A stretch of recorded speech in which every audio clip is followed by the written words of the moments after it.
Shalom, bien-aimés de Dieu, je vous salue dans le nom précieux de Jésus-Christ, notre Seigneur et notre Sauveur, lui qui nous a encore accordé le souffle de vie.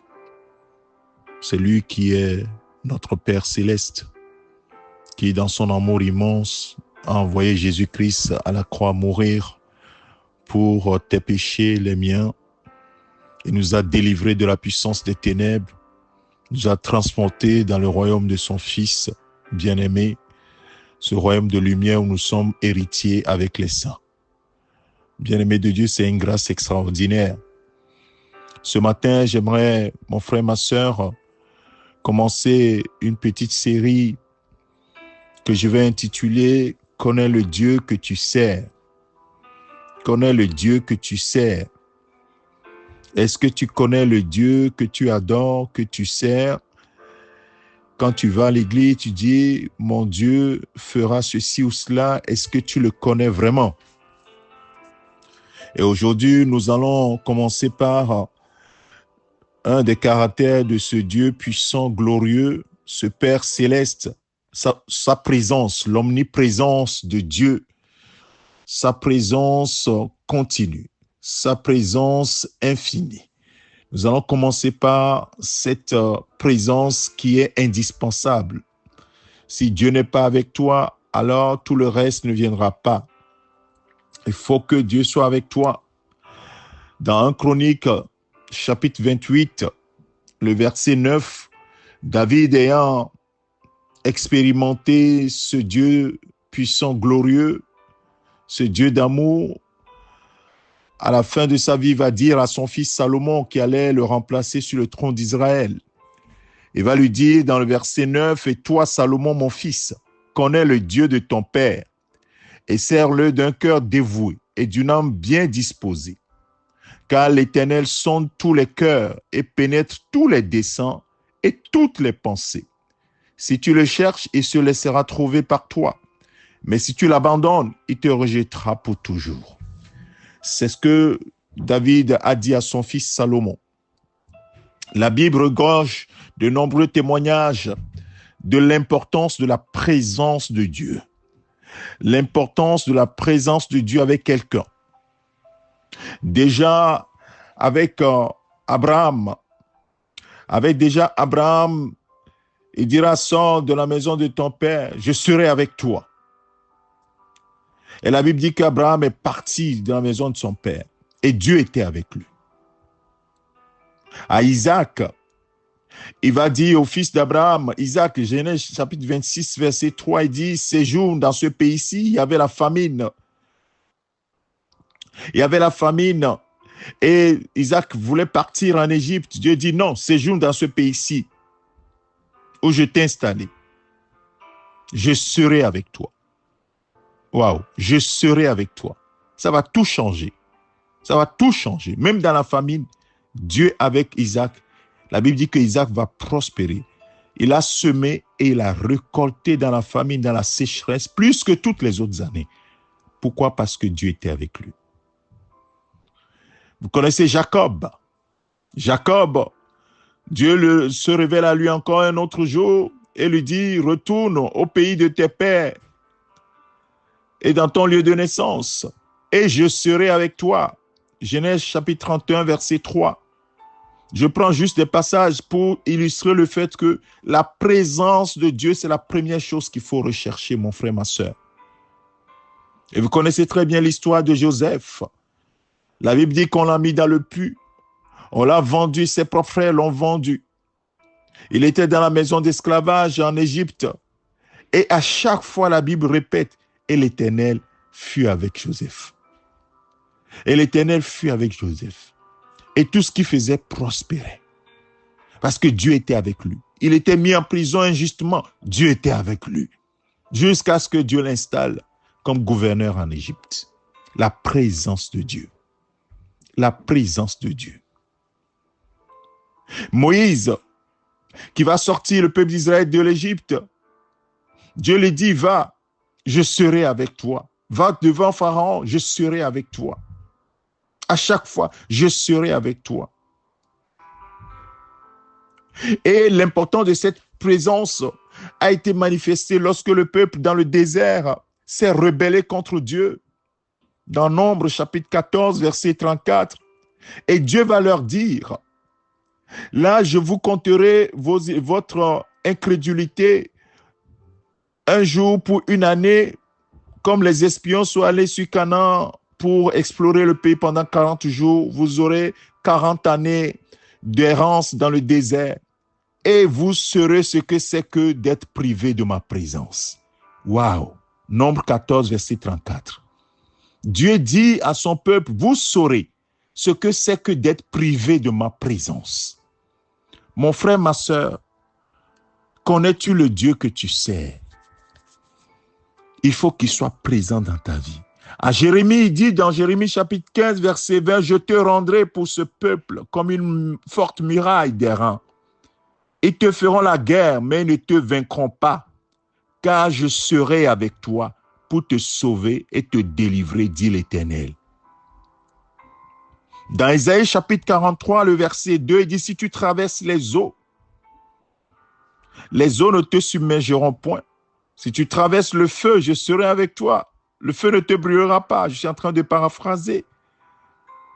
Oui, bien-aimé de Dieu, même dans le feu, il est là.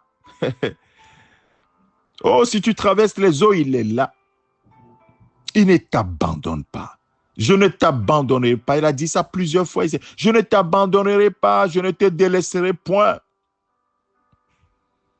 Et pour nous, dans la nouvelle alliance, avec Jésus-Christ, Matthieu chapitre 28, verset 20, quand il va quitter les disciples, il va leur dire, voici, je suis avec vous tous les jours, Matthieu 28, verset 20, je suis avec vous tous les jours jusqu'à la fin du monde.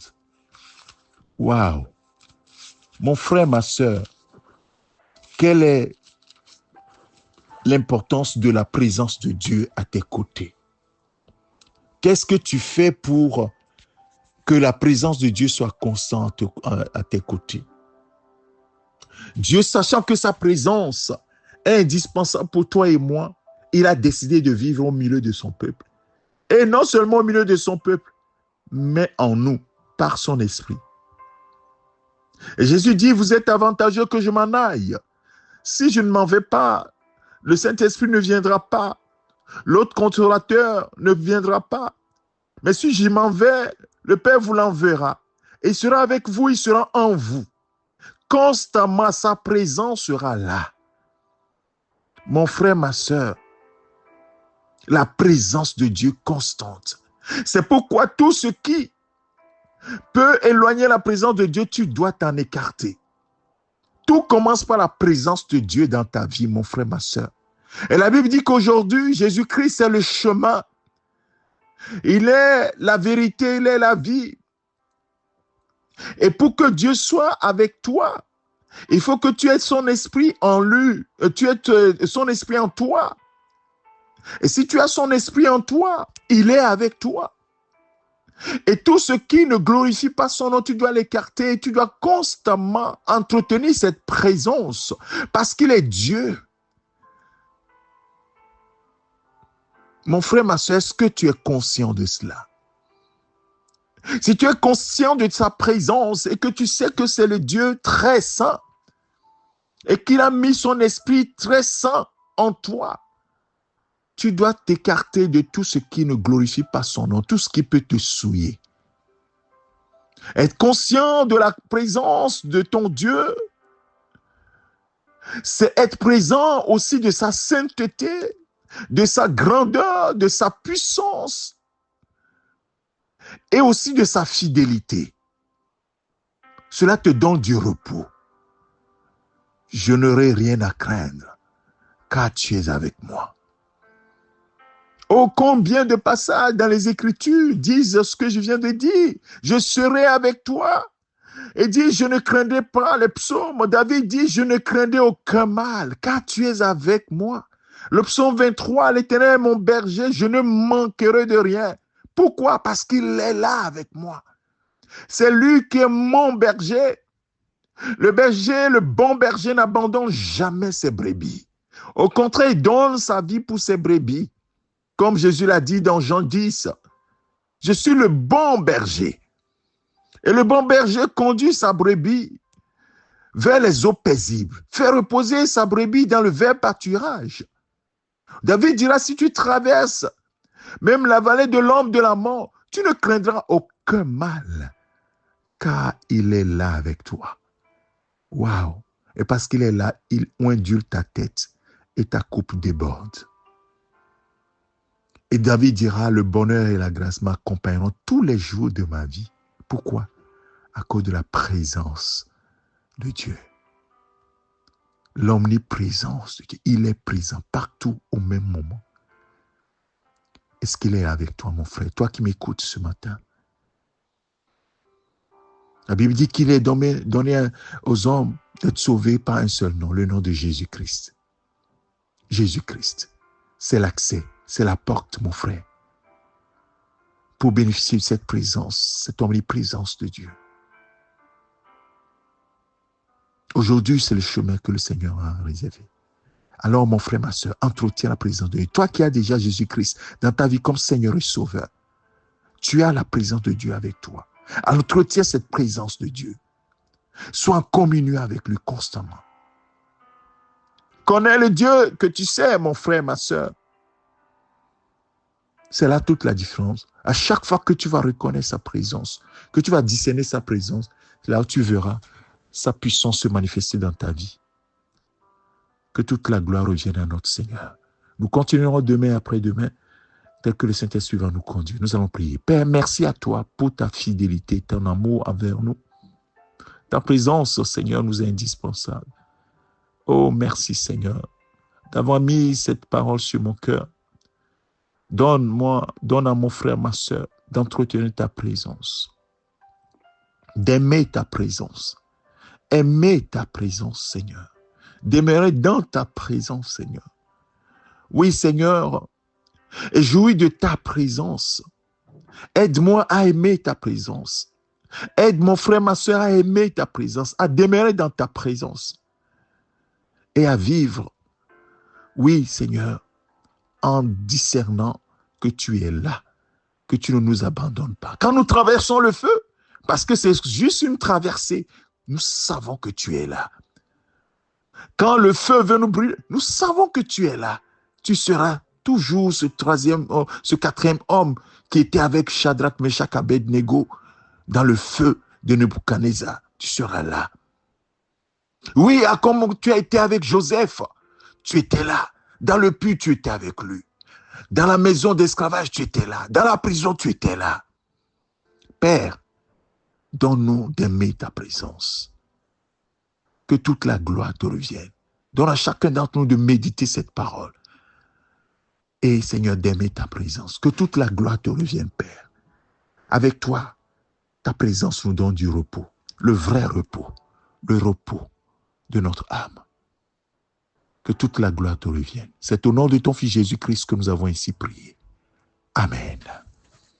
Que le Seigneur te bénisse, mon frère, ma soeur. Je te souhaite une excellente journée et à demain, Dieu voulant. Amen.